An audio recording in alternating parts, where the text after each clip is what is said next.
We have two learning targets we're going to cover in this lesson. The first is that I can multiply two binomials, and then I can multiply a binomial by a trinomial. So what do you need to know? When we multiply binomials, you can use the FOIL method, if you're familiar with that.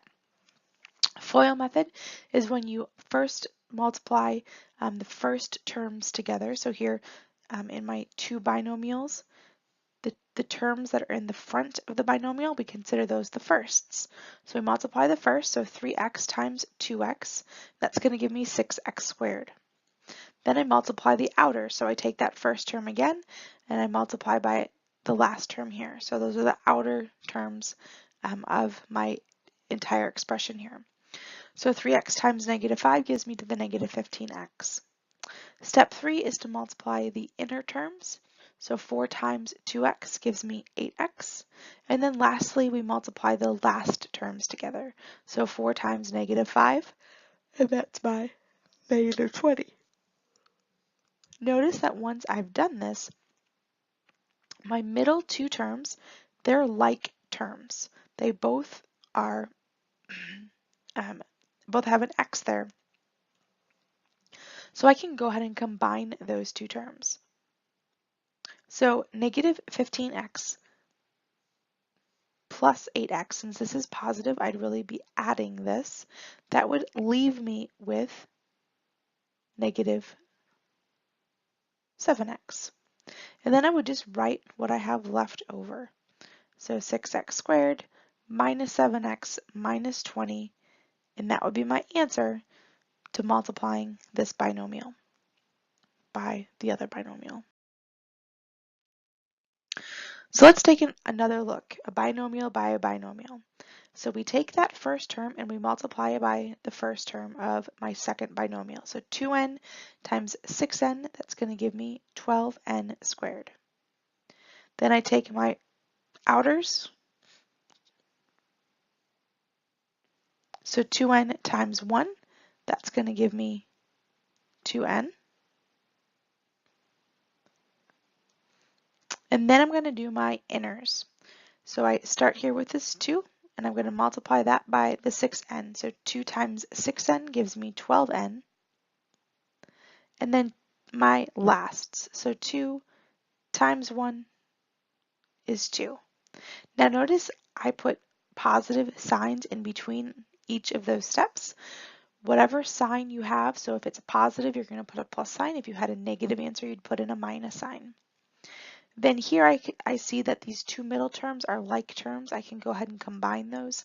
2n plus 12n is going to give me 14n. And then we just write everything that we have from the beginning problem. And that is our final answer. So that binomial times a binomial has turned into a trinomial.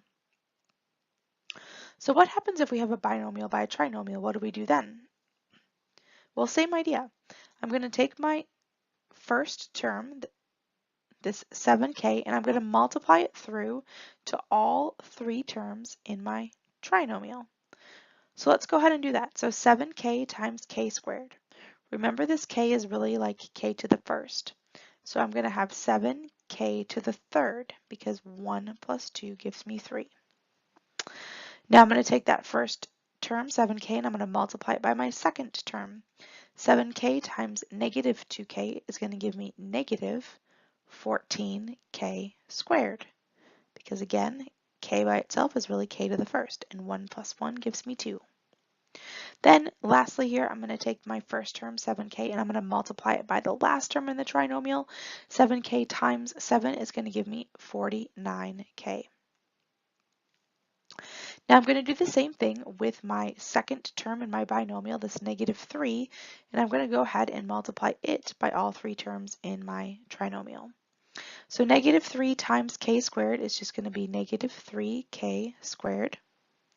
-3 times -2k, two negatives gives me a positive 6k. And then -3 times 7 is going to give me a -21.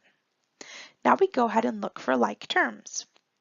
So I notice here I have two terms that are k squared terms, and then I have two terms that are just k terms. So when I go ahead and write my final answer, there's nothing to combine the 7k to the third with, but negative 14k squared minus 3k squared is going to give me negative 17k squared. 49k plus 6k is going to give me 55k. And then I just have that minus 21 that we can put at the end. And there we have our final answer.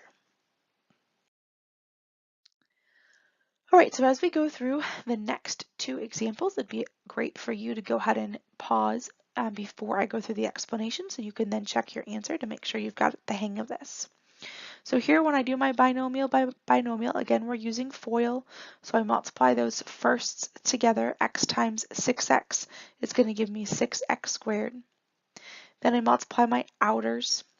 X times negative 2 is going to give me negative 2x. Then I'm going to go ahead and switch gears to that negative 3 term. Do my inners. Negative 3 times 6x is going to give me negative 18x. And then my lasts, negative 3 times negative 2, two negatives makes a positive. Make sure you're double checking your signs.